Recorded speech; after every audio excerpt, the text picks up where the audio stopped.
5 reasons why I am no longer a Muslim. Now, I know that Muslims will explain these verses away. For them, they have a justification and they things a different way. So if after what I have to say, you genuinely still believe what you believe in, that's fine by me. These are just the reasons why I left Islam. One of the first reasons I ever questioned Islam is when somebody brought up the verse to me where it said that you can beat your wife. Now, me as a Muslim, I could have never believed that, because in my head, Islam was perfect, peaceful, loving, amazing. So in my opinion, in my worldview, this could have never been a thing, you know? So finally, when I was brought up the verse, it was very clear that you are allowed to beat your wife. It's allowed. You are allowed. Now, I don't care how you explain this verse away, saying that, you know, if you do 5,000 push-ups and then do 15 jumping jacks and then go to court of law and then you can hit your wife. It doesn't matter, because at the end of the day, it says you can hit your wife.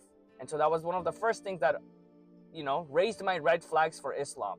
Second thing I found really interesting was that Muhammad was not a peacemaker.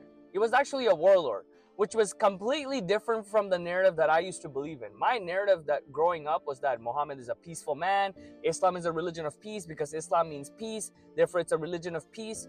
But then if you read the Quran, if you read the surah, if you read Surah 929, if you read Surah 7, 8, 9, there's so many verses where Muhammad gives clear, cutthroat instructions to go kill the disbelievers, to fight in the name of Allah and His cause, and if people are not listening to you, and to pay the jizya.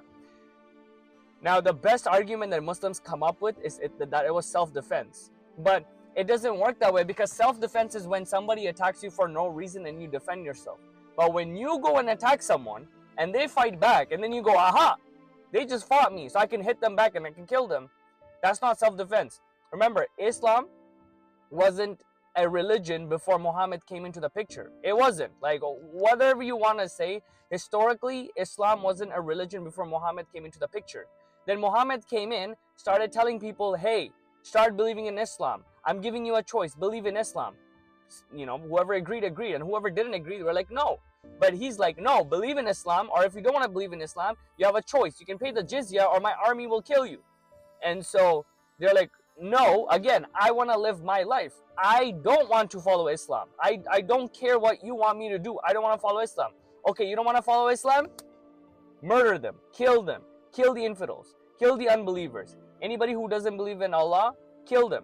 And so Muhammad was a warlord and not a peaceful one, much different from what Jesus was teaching. Jesus said, love your enemies, do not fight them, do not persecute them. But Muhammad was giving like orders with his army, killing non-believers left and right. Quran is not perfectly preserved. Now, growing up, and even the Muslims watching to this day, even people in my comment section will try to defend this, saying that Quran has been perfectly preserved from the beginning of time, untouched, nothing has ever happened to it, there's only one Quran, etc., etc. Again, when you look deep into it, you start realizing, hold on a second. It's first of all, it's not perfectly been preserved. First of all, Muhammad never wrote the Quran. His believers, his companions did. And then as time went on, there was different Qurans. And then Uthman actually burned multiple Qurans, and he compiled his version of the Quran, and he kept one of them. He literally had two companions who were fighting between each other, where they didn't want to give up their version of the Quran because Uthman was going to burn them. So Uthman actually burned multiple Qurans, and then he made one Quran, right? And then that was passed on from generation to generation. Now, even now, the Quran that you believe in is the standardized Quran. So that's why it's very similar from everybody. But there's still multiple different versions of the Quran. There's the harsh version, there's the wash version. There's almost, I think, 7 different versions of the Quran. Now, you can try and say, like, there's different qira'ats, there's different translations, etc., etc. That's not my problem, because even the Bible has different translations. But the problem is, you guys claim our books are corrupted because we have different translations, but you guys have the exact same issue. But when it comes to calling you guys out, you guys go say, well, it's just a different translation. Like, you know, there's not a difference. But if you look into it, there's words that are different. There's words that say he did it versus you did it versus the Prophet did it or Allah did it. There's different There's different words, different sentences that created in the error that's in the language. Now, if you want to argue that contextually everything is all the same, then you can't say the Bible is corrupt and you have an issue with the Bible, because Bible, that's all it is. That's an account of every different person who wrote it down, and they wrote it from their own lenses. So contextually everything is the same. Somebody might have given different details, but contextually it's all the same. But again, that's another reason that drew a huge red flag to me, because the claim was Quran's perfect and has always been preserved and never been changed. That's not true. Another main reason that I left Islam, or I'm no longer a Muslim, is funny because it puts me at risk, which is that if you live Islam, you are to be killed. According to the Sharia law, according to the law of Islam, according to the Quran, if you are a Muslim and you leave your religion, you should be killed. You should be murdered. Now that goes to show that you actually don't have a free will. It's very easy to sit there and be like you have free will when you don't, because as a any non-believer that's not a Muslim, like let's say as a Christian or any other religion, you can leave your religion because that's your choice. You can make the choice to say, if I don't choose Jesus today, I can do that. And Christians are not going to come kill me and persecute me because I decided to leave Christianity, because I have my own free will and I can make that choice. In Islam, however, you don't get that choice, which goes to show that you're brainwashed and you're submitted and you're put in there as a slave. And they're telling you, if you live Islam, you will die. Therefore, sit down, obey Islam, and do whatever you're told. You're not even allowed to question Islam.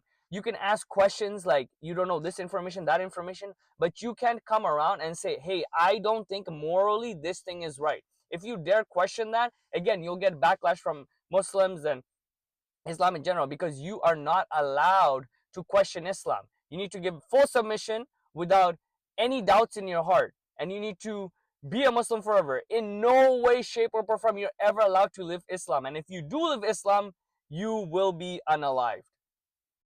Last but not least, the scientific miracles are all fake. Again, I used to believe Islam has so much pure evidence that it is true, that it has all the scientific evidence to back it up. So why would anybody believe in any other religion when there's proof and scientific miracles in the Quran that came 100% true? I would believe these things. So one of them was like Muhammad went up and he cut the moon in half, and then everybody saw that, or something like that. Again, I honestly I forgot the story, but Muhammad went up and he cut the moon in half. That was the scientific miracle. And astronauts went up, and then they saw, at first there was like lines on the moon. Everybody's like blowing this up all over the internet. Okay, proof for Islam. See, there's a cut in the moon because Muhammad cut the moon in half and stuff like that. A while go by, you do some research, you find out there's a bunch of cuts and dusts everywhere in the moon. There's no evidence that the moon was cut in half. So that scientific miracle is fake.